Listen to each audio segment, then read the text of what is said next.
여러분들 안녕하세요. 반갑습니다. 역술가 보은도사입니다. 오늘 영상은 50대 이후에 금전운이 술술 풀리고 재물운이 꾸준히 상승하여 더 이상 돈 걱정을 하지 않고 풍요롭고 넉넉하게 살아가는 부자 턱관상에 대해서 알아보도록 하겠습니다. 궁금하신 분들은 끝까지 채널 고정해 주시고 시청해 주시길 바랍니다. 20대 얼굴은 자연이 만들어주고 30대의 얼굴은 삶이 만들어주고 50대 이후의 얼굴은 자기 스스로가 만들어간다고 합니다. 나이별로 관상을 볼 때는 30세까지는 초년운을 보게 되고 30에서 60세까지를 중년으로 보고 60세에서 세상을 뜰 때까지를 말년으로 보게 됩니다. 얼굴 관상을 볼 때는 크게 세 등분으로 나누게 되는데요. 머리 끝부분에서 눈썹 위까지 이 부분을 상관이라고 합니다.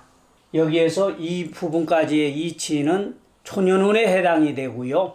이 부분에서 이 코끝까지는 중년운에 해당이 되고요. 이 코끝에서 이 턱 밑에까지는 말년운에 해당이 됩니다. 그런데 오늘은 하간운으로서 이 밑부분의 말년운의 턱 관상을 보도록 하겠습니다. 말년운을 나타내는 턱은 관상용으로 노복궁이라고 이렇게 얘기를 합니다. 이 부분이 노복궁에 해당이 되는데요.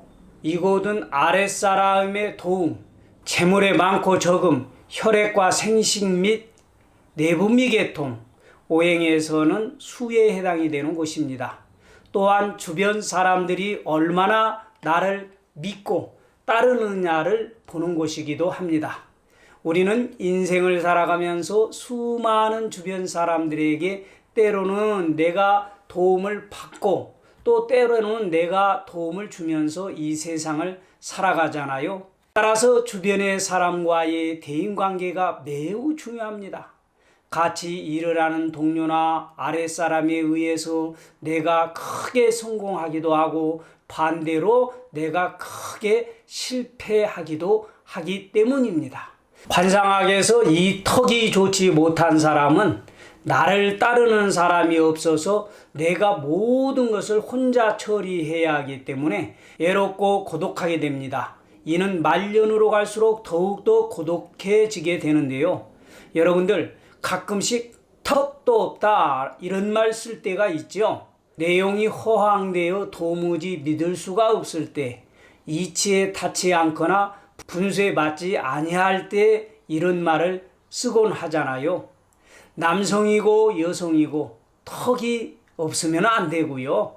턱이 잘 생기면 주위의 사람들이 나를 도와주고 뭐든지 술술 풀려서 정신적으로나 경제적으로 여유로운 노년을 보낼 수 있게 됩니다. 관상학에서 이마는 하늘이요 턱은 땅이라 했습니다.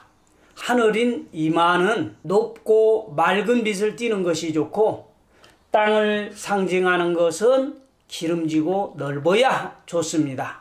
그럼 어떤 턱이 기름지고 넓어서 50대 이후에 큰 재물을 모으고 살아갈 수 있을까요?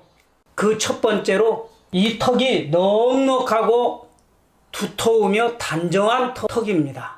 이 넉넉하고 두텁고 단정한 턱은 부자 관상으로 부귀함을 누릴 수 있는 턱 중에 하나인데요. 말년에 들어가서 재물과 부동산이 늘어나고 훌륭한 자녀를 두게 되며 부하나 손아래 사람의 도움을 받아 인덕을 얻게 되는 관상이다. 이렇게 말씀드릴 수가 있습니다. 이 두 번째는 넉넉하고 이 턱 부위가 둥근 턱을 말합니다. 턱이 살이 풍만하게 붙어 있어서 넉넉하고 둥근 턱은 부귀와 번영과 행복을 의미하는 상으로서 좋은 길상에 해당이 됩니다.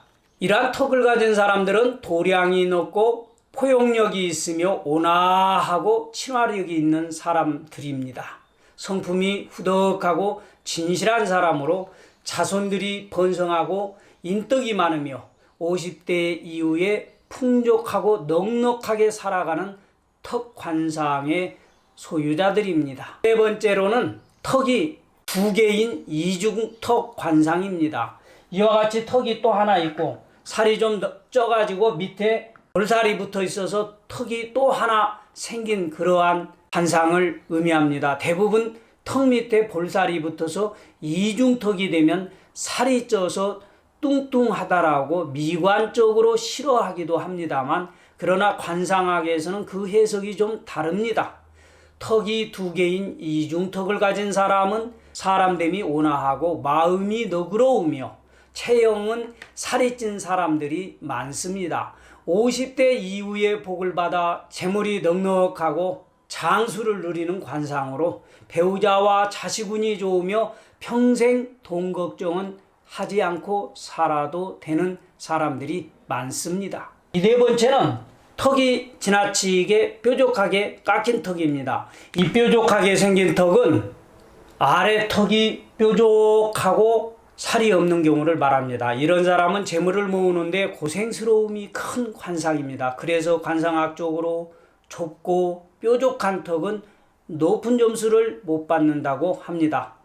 턱이 뾰족한 것은 땅 위에 햇살이 없고 뾰족한 바위산과 같아서 농사를 지을 때 땅이 메마르고 돌이 많기 때문에 곡식을 생산하지 못하는 황무지와 같은 땅과 같습니다. 그러나 자신이 가지고 있는 재주나 연기 등을 통해서 돈을 모으면 또 이러한 사람들이 큰 돈을 손에 쥘 수 있는 관상이기도 합니다. 다섯 번째는 긴 턱을 가진 사람의 유형입니다. 긴 턱을 가진 사람은 분수를 잘 지킬 줄 알고 주위 사람들을 잘 분별할 줄 아는 능력이 있습니다. 움직이는 동적인 것을 좋아하고 인내력과 모험심이 강한 게 특징입니다. 무슨 일이든 마음만 먹으면 노력해서 성취하는 관상으로 정력이 왕성하고 수명이 길며 창고에 먹을 곡식을 가득 채워두고 살아가는 관상으로 역시 50대 이후에 특출한 운이 없어도 원만한 가정을 유지하며 행복한 삶으로 금전적 운도 지속적으로 늘어나는 관상에 해당이 됩니다. 마지막 여섯 번째는 모가 난 사각턱입니다. 이 모가 났다라는 것은 밑에 부분과 귀에서 내려오는 이 부분에 턱이 각이 져 있는 것을 말합니다. 이 턱의 아랫부분이 넓으면서 아랫뼈 턱인 뒷부분이 굵어져 있어 귀에서 내려오는 가장자리가 턱 밑과 마주친 곳에서 각을 이루고 있는 형상을 말하는 것이죠. 이처럼 모가 난 사각턱은 항상 부지런하고 인내심이 강하고 고집도 강하고 하여서 어려운 상황을 자신의 신념을 가지고 잘 극복해가는 관상입니다. 남자다운 과감함도 있고 고집도 좀 셉니다. 하지만 이러한 관상을 가진 사람도 어진 배우자를 만나고 자신의 고집을 줄이면서 주변 사람들과 잘 화합하고 어울린다면 말년에 돈 걱정 없이 잘 살 수 있는 관상입니다. 오늘은 50대 이후에 말년운까지 돈 걱정하지 않고 재물운이 넉넉한 턱 관상의 유형 6가지를 여러분들과 함께 살펴보았습니다. 이 6가지의 턱 관상에 좋은 점이 너무 많지요. 하지만 그 중에서 일부는 주의해야 할 점인 단점도 있답니다. 즉 관상학적으로 일부의 단점도 있기 때문에 좋은 점은 잘 받아들여 복으로 만들고 단점은 잘 보완하여서 역시 복받는 관상으로 만들어 보시길 바랍니다. 지금까지 턱의 모양에 따라서 50대 이후에 중년부터 말년까지 재물운이 크게 달라지는 관상에 대해서 알아보았습니다. 이 관상이라는 것은 비슷한 것 같지만 조금만 달리 생각을 해도 그 해석이 달라지므로 천천히 꼼꼼히 전문가와 함께 살펴보는 것이 좋습니다. 턱 관상을 볼 때는 특정 부위 한 부분만 가지고 판단을 해서는 안 되고 주변 주위와의 조화 등 주변 관상을 함께 보고 판단을 해야 좀 더 유익하고 정확한 정보를 얻을 수 있다는 것도 잊지 마시고요. 오늘은 여기까지입니다. 오늘 영상 도움이 되신 분들은 좋아요, 구독 부탁드립니다. 오늘도 끝까지 시청해 주신 여러분들 감사합니다. 저는 여기서 물러가도록 하겠습니다. 바이바이.